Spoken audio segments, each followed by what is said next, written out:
Tentu kebutuhan pendidikan di masa mendatang tak lepas dari kebutuhan kemahiran teknologi. Assalamualaikum warahmatullahi wabarakatuh. Perkenalkan, nama saya Rizky Saputra. Saya dari lokal 3B non reguler dari kampus Setia Muntai. Dan di sini saya ingin mewawancarai sekretaris Desa Burung Jamuk. Tepatnya beliau bernama Bapak Nazar Perdana. Sini saya ingin memenuhi tugas mata kuliah komputer dengan tema apakah peluang, hambatan, keuntungan dan kerugian yang didapat oleh orang atau masyarakat saat ini dengan menggunakan sistem aplikasi pendidikan secara online. Mungkin Bapak Nazar bisa menjawab beberapa pertanyaan dari saya. Ya. Untuk pertanyaan pertama ini tentang peluang yang didapat orang atau masyarakat saat ini menggunakan sistem aplikasi pendidikan secara online. Baik, terima kasih atas waktu dan juga kesempatannya dan juga pertanyaannya. Terkait peluang terhadap aplikasi pendidikan berbasis online, menurut saya di sini banyak peluang yang bisa didapat juga yang diberikan oleh pemerintah terhadap warga, khususnya anak didik kita di era modern ini. Peluang di sini menurut saya mungkin lebih kepada memberikan kemudahan terhadap sistem pendidikan yang dulunya kita masih menggunakan sistem tatap muka, terus memiliki sistem reguler seperti turun harus tiap hari, jamnya pun juga harus sudah ditentukan. Berbanding terbalik dengan yang aplikasi pendidikan berbasis online ini, mungkin dia lebih kepada karena ini sistem online lebih memudahkan, tidak mengenal waktu, tidak mengenal cuaca maupun bencana. Mungkin itu sangat berpeluang baik terhadap siswa-siswi yang diberikan oleh pemerintah. Saya kira begitu. Ya, itu mungkin jawaban dari Bapak Nazar tentang peluang pendidikan secara online tadi. Itu dari peluang. Mungkin dari hambatan dan kekurangan yang didapat siswa-siswi saat menggunakan aplikasi pendidikan secara online tersebut.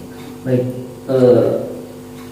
saya kira terhadap aplikasi tersebut yang sistem pendidikan online yang mungkin terjadi hambatan kepada siswa atau siswi yang sedang melaksanakan aktivitas pendidikan, mungkin lebih kepada bagaimana aplikasi tersebut digunakan, kemudian bagaimana keadaan atau sistem jaringan di saat atau di lokasi si siswa-siswi tersebut berada, dan kemudian bagaimana siswa ini apakah sudah memiliki wawasan pendidikan atau pelatihan atau pengalaman, bagaimana dia caranya menggunakan aplikasi tersebut, bagaimana mempelajari menu-menu yang ada di dalam. Mungkin ada 3 hal yang di sini saya anggap sebagai hambatan, baik itu dari jaringannya harus stabil, kemudian dari server yang aplikasi tersebut, dan yang lebih penting lagi sumber daya manusianya, apakah dia mengerti cara penggunaan aplikasi tersebut. Mungkin hambatan hambatan tersebut yang perlu dipikirkan lagi oleh sistem pemerintah ini. Nah, ya, itu tadi jawaban dari Bapak Nazar tentang hambatan. Beliau menyebutkan ada 3 hal yang mungkin menjadi hambatan peserta didik untuk bisa belajar secara online tersebut. Ya. Itu dari hambatan. Mungkin dari segi kekurangan itu seperti apa menggunakan sistem aplikasi secara online, pendidikan secara online? Baik, menurut saya kira untuk aplikasi pendidikan yang dibuat pemerintah secara online terhadap kekurangan yang mungkin tentang mungkin keuntungan yang diberikan terhadap siswa-siswi itu tentu banyak memiliki hal positif dari segi keuntungan. Misalnya saja ketika terjadi suatu cuaca buruk, kemudian terjadi suatu hal-hal yang tidak terduga lah oleh siswa atau siswi yang berada di rumah, dia tidak perlu memikirkan harus saya harus tepat waktu pergi ke sekolah, dan tidak perlu takut terlambat ke sekolah. Dengan adanya aplikasi ini sangat menguntungkan bagi dia. Jadi dia itu walaupun misalkan dalam perjalanan nih, dia bisa masih mengakses aplikasi tersebut melalui handphone Androidnya atau itu melalui laptopnya.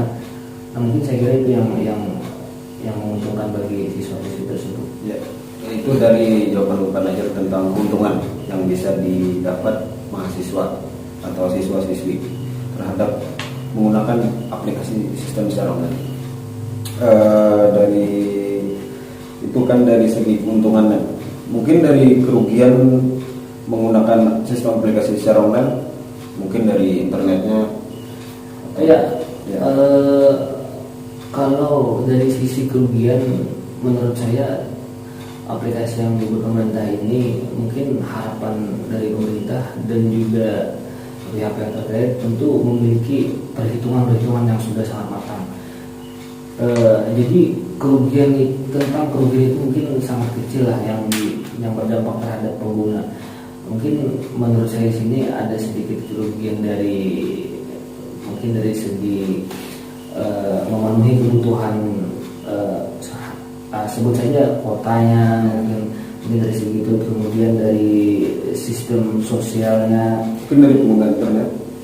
Dari segi pengguna internet bisa, karena sekarang kan ini banyak website yang muncul nih di beranda atau di handphone seperti iklan-iklan yang berbau orang-orang pilih. Nah, itu mungkin lebih berdampak terhadap pemikiran dia, mungkin lebih kepada ke situ mungkin.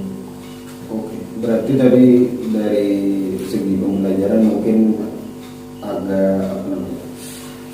agak sedikit diawasi, terhadap pembelajaran penggunaan internet atau menggunakan sebuah aplikasi atau situs-situs tersebut. Tadi kan kita bicara tentang pendidikan, tentang menggunakan pendidikan secara online. Mungkin tentu kebutuhan pendidikan di masa mendatang tak lepas dari kebutuhan kemahiran teknologi. Nah, untuk dari segi gurunya, perlukah memberikan pelatihan online terhadap guru-guru secara mandiri sesuai tugas dan fungsinya? Apakah perlu? Ya, terkait kebutuhan atau perlu tidaknya pendidikan terhadap guru, kemudian nantinya digunakan, diaplikasikan atau diajarkan kepada siswa-siswinya, tentu ini wajib, bukan perlu lagi, wajib. Karena seorang guru tidak hanya dia sebagai jabatan guru, cuman dia kan pengajar. Tentu pengajar memiliki basic atau dasar yang dia miliki, pengalaman yang dimiliki. Nah, oleh sebab itu guru ini wajib dilatih, diberikan bimbingan teknis baik itu secara teori maupun praktek yang nantinya dibawa atau dibekal untuk mengajar siswa-siswa tersebut. Jadi itu menurut saya kira wajib diberikan, saya kira begitu. Berarti dari segi pelatihan itu perlu untuk dari seorang guru ya, untuk meningkatkan tugas dan fungsi dari seorang guru. Sangat perlu. Ya, itu kan dari segi guru. Strategi apa yang tepat untuk guru mengembangkan intelektual peserta didik? Baik, terkait pengetahuan intelektual yang mungkin dimiliki siswa-siswi yang kemudian diberikan oleh guru kepada siswa tersebut, tentu guru ini harus memiliki strategi. Saya kira pendapat saya, strategi yang harus dimiliki guru ini tidak hanya memberikan pelajaran, tidak hanya selalu memberi pelajaran. Saya kira guru juga perlu menerima.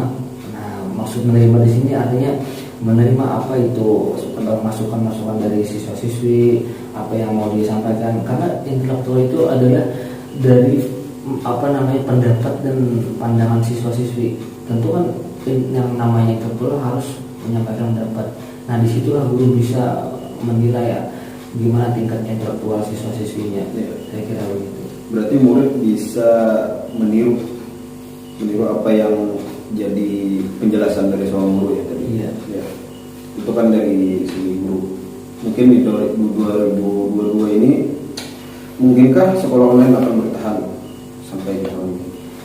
Ya, sepengetahuan saya terhadap sekolah berbasis aplikasi sistem online sejauh ini cukup berkembang pesat. Mulai dari beberapa tahun yang lalu saya sudah mengetahui adanya sistem aplikasi pendidikan secara online, kemudian sampai saat ini terus ada lagi perkembangan yang sampai saat ini, seperti contohnya ada aplikasi kayak seperti aplikasi Zoom yang banyak digunakan orang saat ini. Apapun itu aktivitasnya, kegiatannya, baik dari sarana pendidikan, perusahaan banyak menggunakan aplikasi itu. Tentu aplikasi ini akan berkembang terus dan akan maju terus. Jadi kemungkinan akan bertahan. Tidak mungkin akan hilang gitu. Ya. Saya kira begitu. Itu tadi jawaban dari Najar. Mungkin di 2022 ini kemungkinan sekolah secara online itu akan dijalankan lagi. Mungkin yang pertanyaan terakhir, apa tips untuk mensukseskan pendidikan secara online? Mensukseskan pendidikan secara online, tentu harapan dari orang tua murid ataupun siapapun itu, termasuk saya juga, harapannya ya tentu ada diskusi terhadap si guru, kemudian terhadap dinas terkait juga dari kementerian, memberikan wawasan juga nih terhadap si orang tua untuk keberlangsungan pendidikan kita secara online. Artinya orang tua ini akan lebih percaya diri, akan lebih mempercayakan anaknya terhadap pemerintah yang dibuatkan pemerintah itu tadi, sistem pendidikan online, bahwasanya pendidikan itu sangat perlu. Artinya pemerintah memberikan sosialisasi terhadap orang tua siswa supaya lebih meyakinkan. Tentu dengan keyakinan tersebut keberlanjutan atau keberlangsungan pendidikan kita ini akan lebih murni, lebih bagus ke depannya. Saya kira begitu. Berarti tentang kebijakan pemerintah tadi sangat berpengaruh terhadap siswa dan siswi tersebut. Iya, sangat menentukan, karena dengan kebijakan tersebut kan arah tujuan kita, negara kita ini kan pendidikannya kemana gitu kan, untuk apa gitu. Jadi orang tua murid ini pastinya memberikan, mengamanahkan anaknya untuk dididik secara baik dan juga untuk masa depan. Ya. Mungkin itu beberapa pertanyaan dari saya yang dijawab oleh Bapak Saudara Najar Perdana selaku dari beliau Sekretaris Desa dari Desa Mahunjamu. Nah, mungkin terima kasih untuk Bapak Najar. Mungkin demikianlah beberapa pertanyaan dari saya dan jawaban dari Bapak Najar. Apabila di dalam penyampaian tadi mungkin ada kesalahan kata, dan saya akhiri. Wassalamualaikum warahmatullahi wabarakatuh.